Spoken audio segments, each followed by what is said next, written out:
오늘은 이사야 43장 1절부터 7절까지의 말씀을 함께 나누도록 하겠습니다.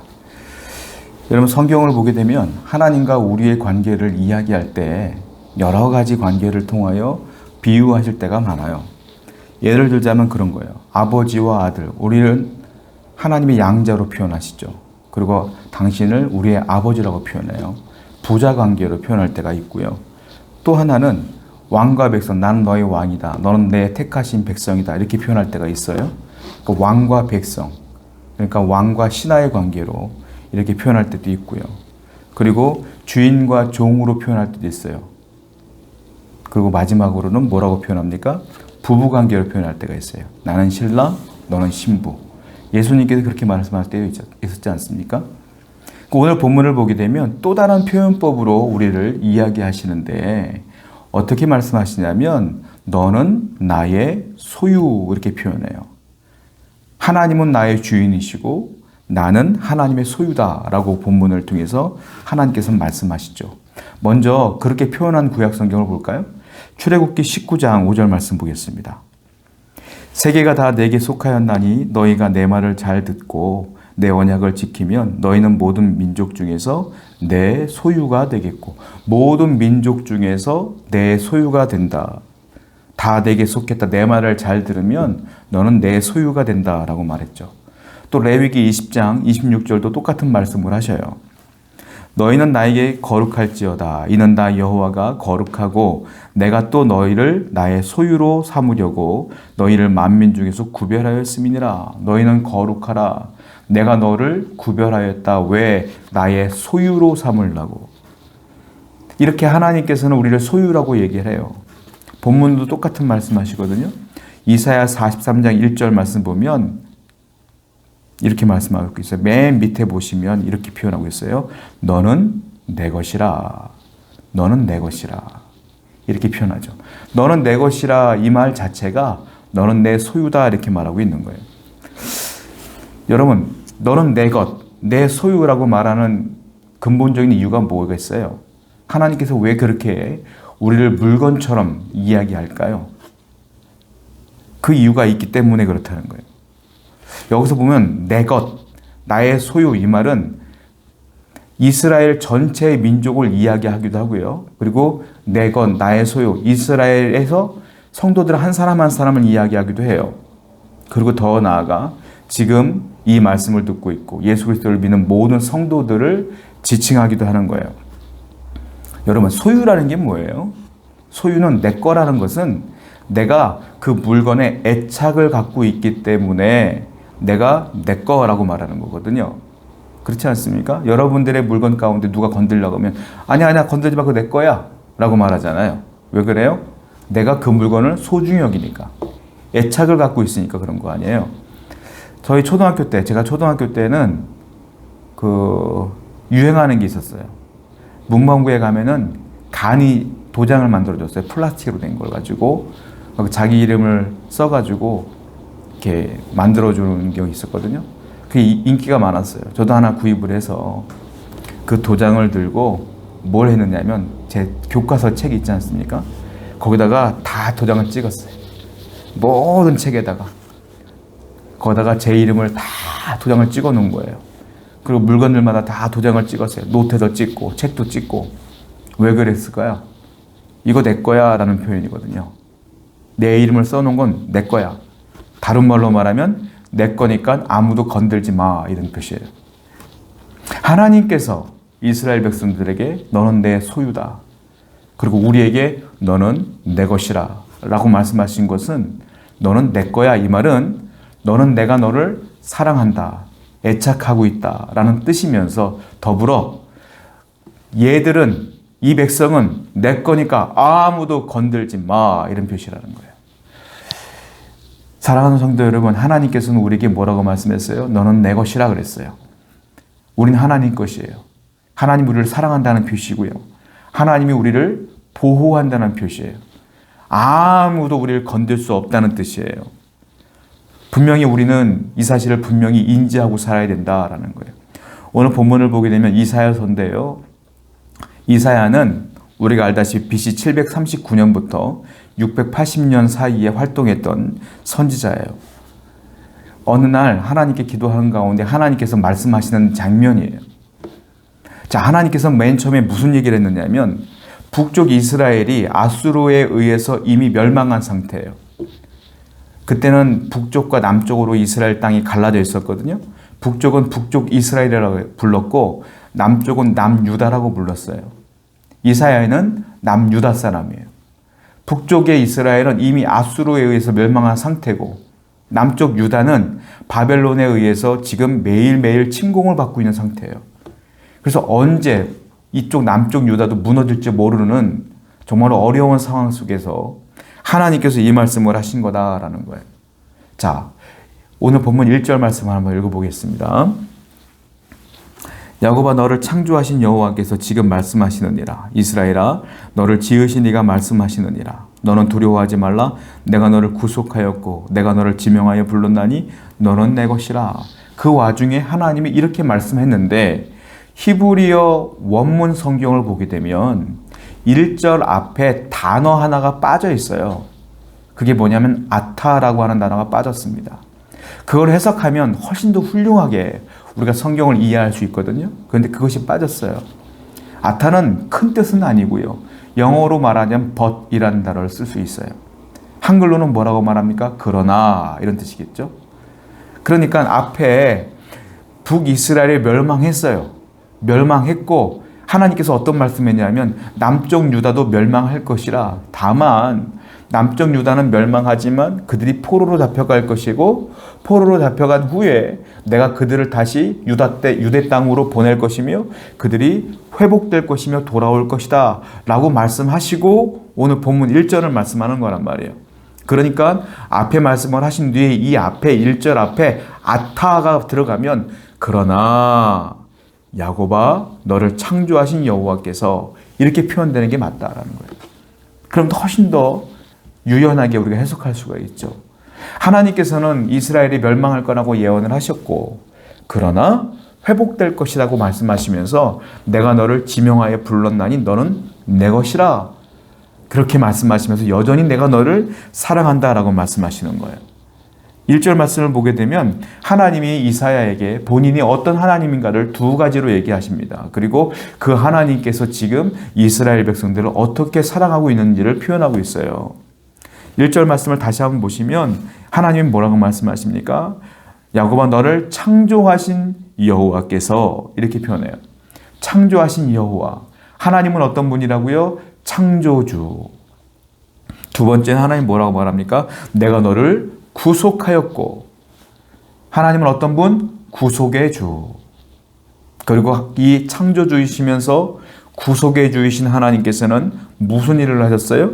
내가 너를 지명하여 불렀나니 너는 내 것이라. 내가 너를 불렀다. 그리고 너를 내 소유로 삼았다. 이렇게 표현하는 거예요. 하나님은 창조주세요. 하나님은 구속의 주세요. 창조주가 뭐예요? 무에서 유로 만든 게 창조주죠. 무에서 유로. 이 땅은 원래 아무것도 없었어요. 하나님의 말씀으로 다 창조한 거예요. 그래서 이 땅에 있는 모든 피조물들은 그래서 누구 거예요? 하나님 거다. 이 땅을 밟고 사는 인간들도 다 누구 거예요? 하나님 거다. 하나님은 창조의 주다. 무에서 유로 만드신 분이다. 그러니까 이 말씀은 뭐냐면 이사야야, 이스라엘아, 모든 성도들아, 너는 내 것이라. 내가 너를 만들었다. 내가 너를 사랑한다. 내가 너를 이끈다. 내가 너를 보호한다. 이런 뜻이에요. 사실 하나님께서는 우리 인간을 만드실 때에 다른 피조물과는 달리 굉장히 특별하게 만드셨어요. 어떻게 특별하게 만들었을까요? 창세기 1장 27절 말씀입니다. 하나님이 자기 형상 곧 하나님의 형상대로 사람을 창조하시되 남자와 여자를 창조하시고 사람을 어떻게 만들었다고요? 하나님의 형상대로 사람을 창조하셨다. 하나님의 형상대로 사람을 만드셨어요. 사람은 특별하게 만들어진 존재예요. 그래서 맨 처음에 아담을 만들었을 때 에덴 동산에서 살았을 때는 죄가 없었어요. 아담은 천년 만년 살 수 있는 유한한 생명이 아니라 무한한 생명을 얻었던 사람이에요. 그런데 어떤 일이 벌어졌어요? 아담과 하와가 뱀의 유혹에 빠져 죄를 짓게 됩니다. 그래서 하나님을 배반하게 되고 하나님 말씀에 불순종하게 되고 하나님처럼 되려고 선악과를 먹어요. 그래서 악이 들어오고 그가 죄인이 됩니다. 그걸 뭐라고 말해요? 원죄. 그래서 인간은 죄덩어리가 됨으로 말미암아 더 이상 영원한 삶을 살 수가 없게 되고 유한한 삶을 살게 될 수밖에 없었고, 그리고 더 이상 하나님과 연결될 수 없는 단절되게 되는 것이죠. 그것을 원죄라 그래요. 그래서 인간은 태어날 때부터 죄를 갖고 태어나, 여러분 자녀가 아버님이나 어머님의 싫은 모습들을 담기 싫어합니다. 그러나 살다 보면 자녀는 부모를 닮게 돼요. 그런 경우 많죠. 마찬가지예요. 우리는 죄인처럼 살고 싶지 않아요. 그러나 우리의 조상 아담이 죄를 지었기 때문에 우리도 모르게 그 죄를 닮아가요. 그 원죄라 그래요. 원래부터 흘러내려와, 그 죄가. 그래서 사람이 죄가 있으니까, 이 안에 죄가 있으니까 어떻게 돼요? 모든 것들이 죄야. 모든 것들이. 사원행위 다 죄야. 생각도 죄, 말하는 것도 죄, 행동하는 것도 죄. 그래서 죄를 품은 인간이 말하는 것도 다 죄를 져요. 사람을 무시하기도 하고, 교만하게 하기도 하고, 사람을 욕하기도 하고, 말로 죄를 져, 생각으로 죄를 져, 음란을 품고 생각으로 사람을 죽이기도 하고, 사람을 때리기도 하고, 속이기도 하고, 그리고 그걸 가지고 행동으로도 죄를 져. 그걸 뭐라고 말합니까? 그거는 자범죄라고 그래요. 원죄가 있으니까 자범죄가 있는 거예요. 그러니까 죄 가운데 있게 되니까 우리는 늘 죄를 지을 수밖에 없게 되죠. 이 비극을 해결하신 분이 있어요. 하나님께서는 보다 못해서 당신의 아들 예수 그리스도를 이 땅에 보내셨고, 예수님이 우리의 죄를 다 짊어지시며 십자가에서 우리의 대속제물로 돌아가십니다. 그리고 3일 만에 부활하셨어요. 이제 주님이 내 죄를 다 짊어지시고 돌아가셨습니다라고 믿는 사람마다 이제 구원을 얻게 되고 의인이라 칭함을 얻게 되는 것이죠. 그 예수님이 하신 게 뭐예요? 대속의 일을 하신 거예요. 대속. 우리를 구원하신 거예요. 예수님이 이 땅에 오신 걸 뭐라 그래요? 성탄이라 그래요. 그리고 예수님이 십자가에 달려 돌아가신 걸 뭐라 그래요? 구속이라 그래요. 하나님이 아까 뭐라 그랬어요? 나는 창조주다. 나는 구속의 주다. 하나님이 우리를 창조했어요. 그런데 우리가 죄를 지었어요. 다시 하나님이 우리를 구속해 주었어요. 우리를 구원해 준 거다라는 거예요. 이 구속이란 단어는 고대 사회에서 썼던 단어인데, 종이 있지 않습니까? 노예가 있어요. 노예를 해방시켜 주기 위해서는 거기에 맞는 돈을 지불하고 노예를 해방시켜 준 거예요. 그걸 뭐라고 말하냐? 그걸 구속이라 그래요. 그래서 어떤 사람이 그 노예를 해방하려고 그 주인에게 돈을 지불합니다. 그리고 그 노예를 사는 거예요. 그걸 구속이라 그래요. 다른 말로 대속, 다른 말로 속량, 이렇게 표현하지 않습니까? 자, 이 하나님께서 말씀하시는 건 뭐냐면, 내가 너를 구속했다, 창조했다, 내 거니까, 내가 너를 사랑하니까 창조했고 죄를 지었으니까 구속했다. 여러분, 종의 입장은요, 내가 누구한테 팔려가도, 누가 나를 속량해줘도 똑같이 또 종이 되는 거예요. 그렇죠? 전 주인에게 돈을 주고 내가 그 노예를 샀으니까 또 종이 되는 거예요. 그러니까 노예의 입장에서는, 종의 입장에서는 영원히 이 굴레에서 벗어날 수 없으니까 제일 좋은 건 뭐예요? 아주 좋은 주인을 만나는 게 제일 좋은 축복인 거예요. 우리가 그래요. 우리는 죄덩어리, 죄에서 죄의 종 노릇하다가 예수님이 우리를 구속해 주신 거예요. 그래서 이제는 우린 누구 거라고요? 하나님 거예요. 참 좋은 예수님 거예요. 이제 예수님의 종이 된 거예요. 이제 예수님의 자녀가 된 거예요. 이게 참 좋은 거야. 참 좋은 주인의 종이 된 거예요. 하나님이 우리를 창조했고 우리를 그래서 속량했다라고 말씀하시는 거다라는 거예요. 하나님은 이 속량, 이 구속의 사역을 설명하기 위해서 구약 성경을 이용하시는데 구약의 여러 사건들을 표현합니다. 아까 말씀드린 것처럼 구속이라는 것은 어떤 대가를 치르고 그 사람을 사는 거란 말이에요. 그래서 하나님은 이런 대가를 치렀다라고 말씀하셔요. 자, 이사야 43장 3절 말씀 보겠습니다. 대저 나는 여호와 네 하나님이요 이스라엘의 거룩한 이요 네 구원자임이라. 내가 애굽을 너의 속량물로 구스와 스바를 너를 대신하여 주었노라. 너를 내가 구원하기 위하여 네 하나님 나 여호와가 너를 구원하기 위하여 어떻게 했느냐. 내가 애굽은 지금 어디죠? 이집트예요. 애굽을 또 너의 속량물로 대신 지불했다 이 말이에요. 또 구스와 스바를 너를 대신하여 지불했다. 구스와 스발은 지금 에티오피아를 말해요. 그러니까 하나님은 이스라엘을 구원하기 위하여 애굽을, 에티오피아를 속량물로 치렀다 이 말이죠. 애굽과 에티오피아 누구한테요? 바사, 즉 페르시아에게 이 속량물로 치렀다라는 거예요.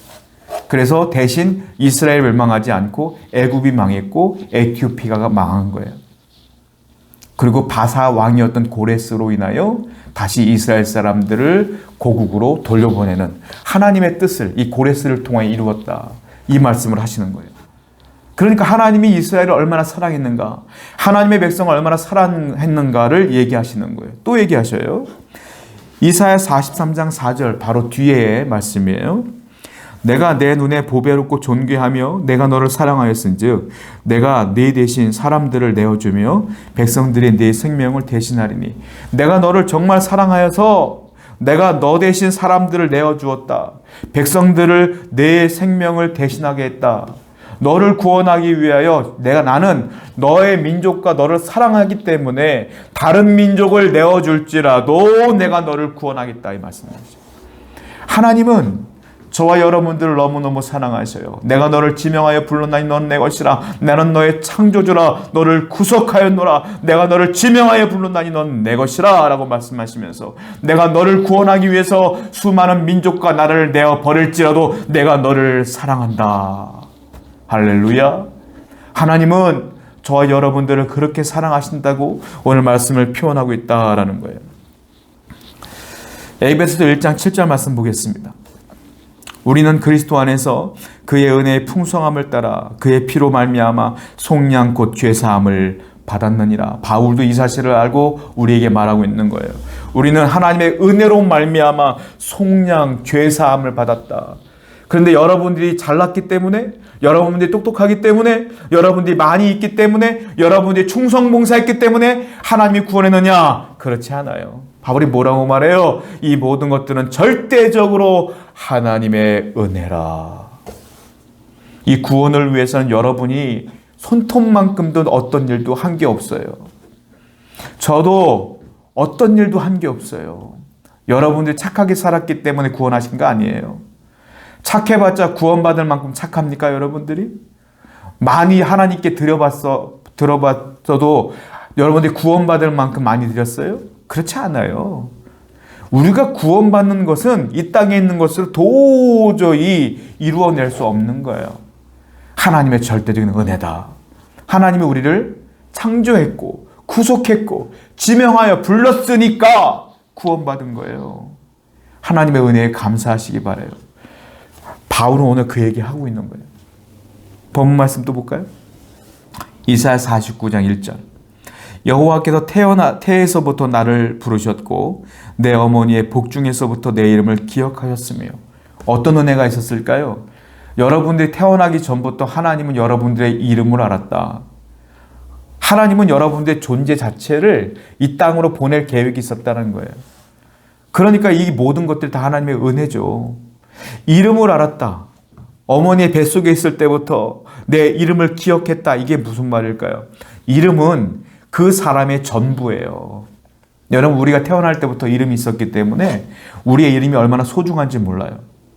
여러분들이 지금 이름이 없었다고 생각해 보세요.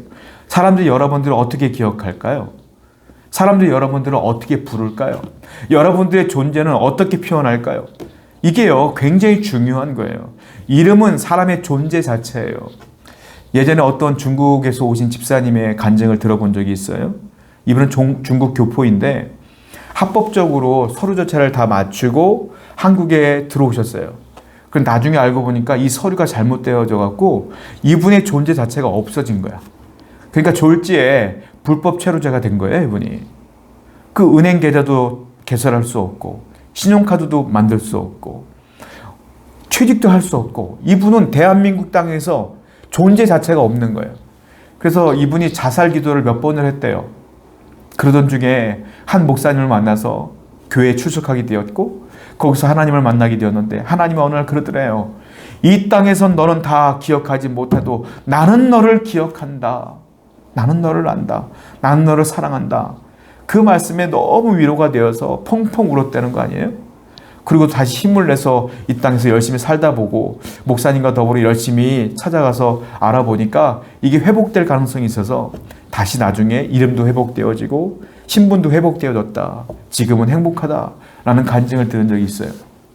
여러분, 이 신분이라는 게, 이름이라는 게 얼마나 중요한지 우리는 그분들을 통해서 알 수가 있는 거예요. 하나님이 여러분들의 이름을 기억한다? 여러분들 존재 자체를 기억한다는 거고 하나님이 여러분들 존재 자체를 얼마나 사랑한다는 걸 표현하는 거예요. 예수님도 이렇게 말씀하세요. 요한복음 10장 3절 말씀이에요.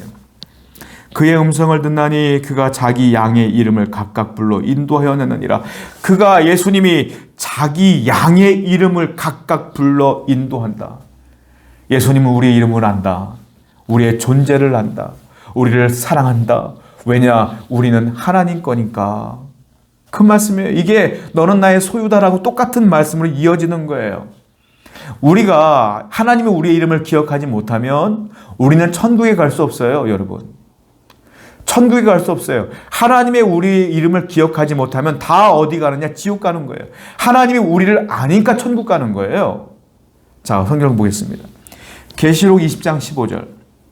누구든지 생명책에 기록되지 못한 자는 불못에 던져지더라. 생명책에 기록되지 못한 자는 불못에 던져진다.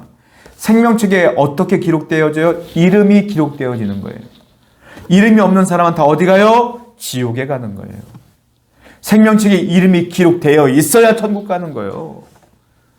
우리 하나님이 우리의 이름을 기억한다는 거예요. 그래서 내가 너를 지명하여 불렀다. 나는 창조주다. 너의 구속자다. 내가 너를 지명하여 불렀다. 내가 너를 불렀으니 너는 내 것이라. 그 말은 너는 천국 백성이라. 너는 구원받았다라고 말하는 거예요. 예수님 말씀을 들어볼까요? 누가복음 10장 20절. 너의 이름이 하늘에 기록된 것으로 기뻐하라. 할렐루야. 우리의 이름이 하늘에 기록된 것으로 기뻐하라. 너가 집을 넓혔으니까 기뻐하라. 너의 자녀가 잘 됐으니까 기뻐하라. 너가 건강하니까 기뻐하라. 너가 돈을 많이 벌었으니까 기뻐하라. 너가 성공했으니까 기뻐하라? 아니에요. 뭐라고 기뻐하라? 너의 이름이 하늘에 기록된 것으로 기뻐하라. 할렐루야. 여러분들의 이름이 하늘에 기록되어 있음을 기뻐하십시오. 감사하십시오. 그러니까 우린 누구 거라고요? 하나님의 것이라. 이것으로 기뻐하라 라는 거예요. 우리는 하나님의 겁니다. 하나님은 우리의 아버지가 되시고 우리의 주인이 되어주시는 거죠. 그러면 우리가 하나님의 것이 되었다. 하나님의 소유가 되었다. 어떤 복이 있을까요? 그렇기 때문에 하나님이 우리를 철저하게 보호해 주신다. 그냥 보호가 아니에요. 하나님이 보호하니까 이건 절대 보호예요. 절대 보호. 우리나라에서 누가 어떤 사건의 목격자가 있으면 경찰에서 보호해 준다고 하죠. 그런데 사건들을 보세요. 경찰이 공권력이 보호한다고 하더라도 어느 날은 그분이 목격한 것 때문에 피해를 입을 수도 있고요. 심지어 살해당하는 것도 많이 봤어요, 우리는. 공권력의 보호가 절대 보호가 아니에요. 누가 보호해야 돼요?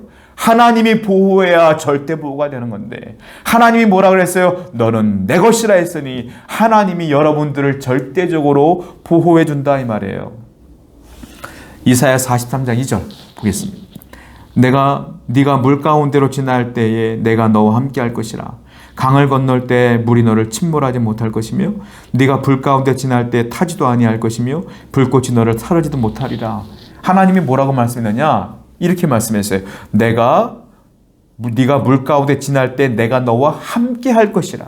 함께 한다. 이게 하나님이 보호하는 거예요.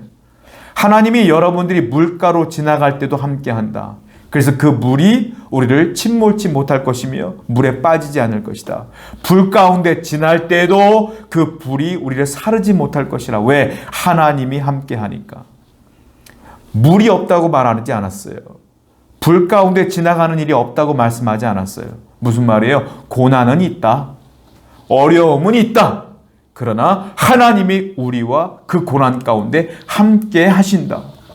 그렇기 때문에 고난이 있어도 그 고난 때문에 우리가 무너지지 않고 쓰러지지 않고 절망하지 않고 좌절하지 않고 일어날 것이라. 왜? 하나님이 우리를 절대적으로 보호하시기 때문에, 우리와 함께 하시기 때문에.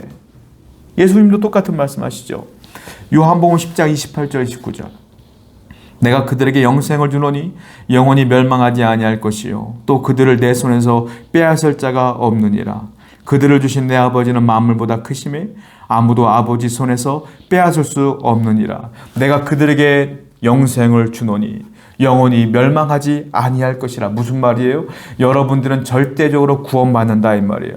또 그들을 내 손에서 빼앗을 자가 없다. 예수님이 여러분들을 꼭 쥐고 있기 때문에 마귀가 여러분들을 빼앗을 수 없다 이 말이에요. 그리고 뭐라고 말해요? 그들을 주신 내 아버지는, 아버지 하나님은 만물보다 크심에 아무도 아버지의 손에서 빼앗을 수 없다. 누구를? 우리를. 절대적으로 마귀가 우리를 쓰러뜨릴 수 없다. 베드로는 이 사실을 몰랐어요. 그래서 예수님을 3번이나 부인합니다. 마귀에게 넘어진 거죠. 그러나 깨달았어요. 회개했어요. 그리고 하나님의 은혜를 겪어보니까 이 마귀가 아무것도 아니에요. 영적으로 보니까 쇠창살 안에 갇혀있는 거예요. 그냥 목소리만 크게 내가 너를 죽일 거야. 내가 너를 무너뜨릴 거야. 너는 쓰러질 거야. 소리만 지르는 것이지. 결코 나를 무너뜨릴 수 없음을 알았어요. 베드로가. 오늘 이 말씀처럼. 그래서 이렇게 우리에게 고백을 하죠. 베드로전서 5장 8절부터 9절입니다. 근신하라 깨어라 너희 대적 마귀가 우는 사자와 같이 돌아다니며 삼킬 자를 찾나니 너희는 믿음을 굳건하게 하여 그를 대적하라. 마귀가 비록 우는 사자와 같이 으르렁거리면서 너를 잡아먹을 듯이 네 옆에서 무너뜨리려고 고난도 주고 환난도 주고 쓰러뜨리려고 하지만 결코 쓰러질 수 없어. 왜? 너는 하나님의 거니까. 그러니까 그때 어떻게 하라고요? 마귀를 대적하라. 무서워하지 마라. 눈 크게 뜨고 소리 지르면서 대적하라 이 말이에요. 마귀는 절대 여러분 이길 수 없어요. 왜? 이미 하나님이, 예수님이 마귀를 이겼어요. 이미 패배했어 마귀는. 어서 십자가 사건으로 인하여 끝난 거야 마귀는. 마귀는 절대 이길 수 없어요. 마귀의 결과는 끝났어. 마귀는 도저히 우리 하나님의 사람들 빼앗을 수가 없는 거예요.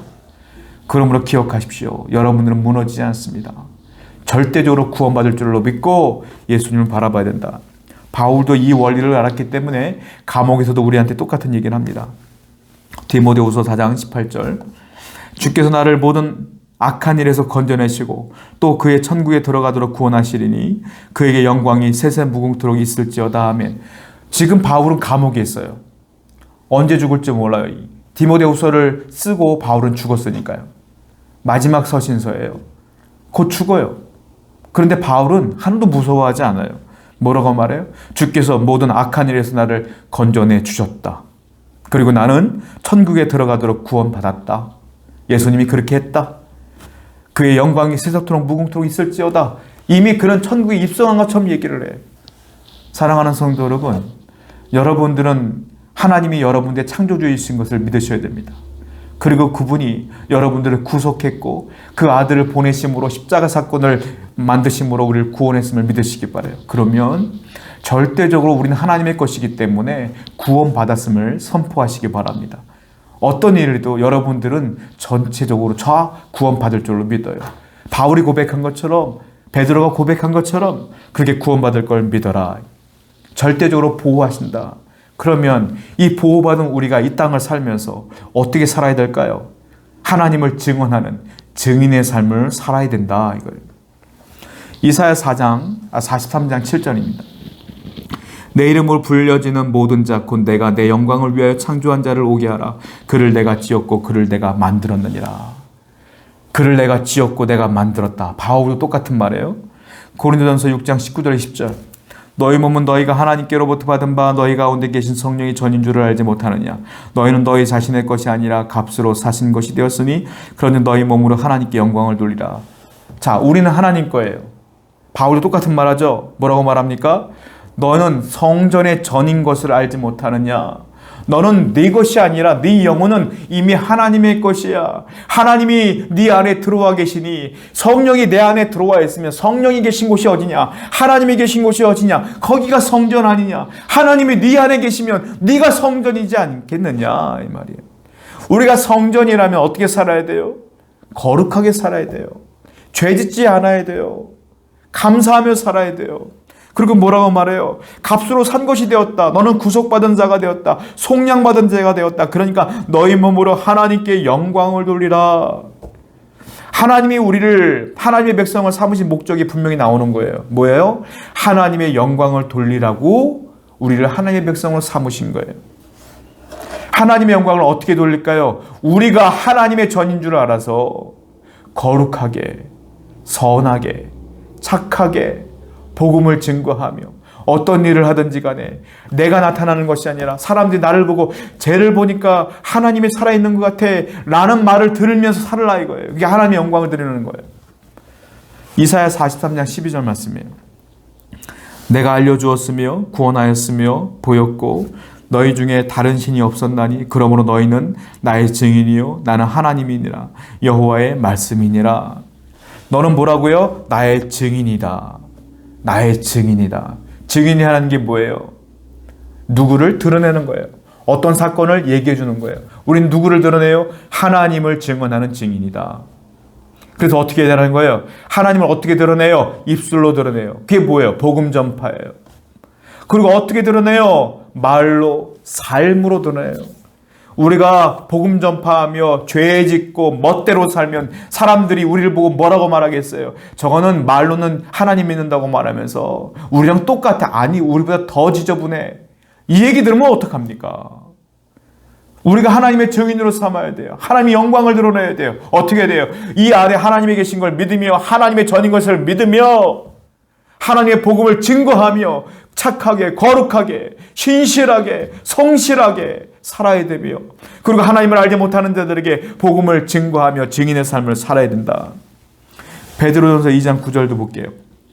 그러나 너희는 택하신 족속이요 왕같은 제사장들이요 거룩한 나라요 그의 소유가 된 백성이니 이는 너희를 어두운 데서 불러내어 그의 기이한 빛에 들어가게 하신 이의 아름다운 덕을 선포하게 하려 함이라.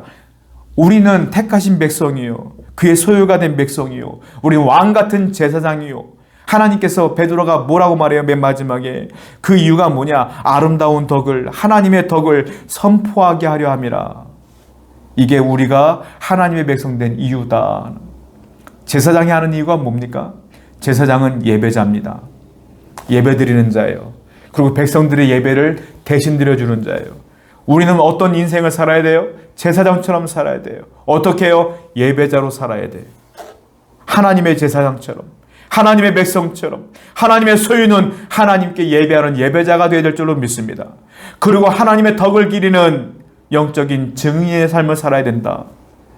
사랑하는 성도 여러분, 우리는 창조해 주신 하나님으로부터, 구속주이신 하나님으로부터 소유된 백성이 되었으니 이제는 하나님의 영광을 위해 살아야 될 줄로 믿습니다. 어떻게 해요?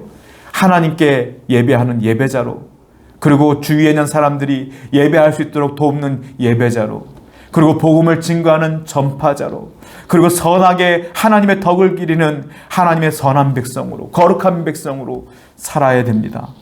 그리할 때 우리의 인생이 고난이 있고 역경이 있을지라도 하나님의 성령이 우리를 붙들어 주심으로 힘있게 살게 될 줄로 믿어요. 오늘도 하루를 시작하실 때 하나님의 능력으로 이러한 사명을 갖고 살아가시는 여러분 되기를 축원드립니다. 기도하겠습니다. 하나님, 창조해 주신 하나님께서, 구속주에 주신 하나님께서 우리를 소유 삼아 주셨습니다. 우리는 하나님의 백성이 되었으니 이제 거룩한 백성답게 예배자로, 또한 복음 전파자로, 하나님의 덕을 기리는 하나님의 영광을 위해 사는 자로 살아갈 수 있도록 인도하여 주옵소서. 오늘도 감사하며 기뻐하며 살아가길 원합니다. 예수님의 이름으로 기도드렸사옵나이다. 아멘.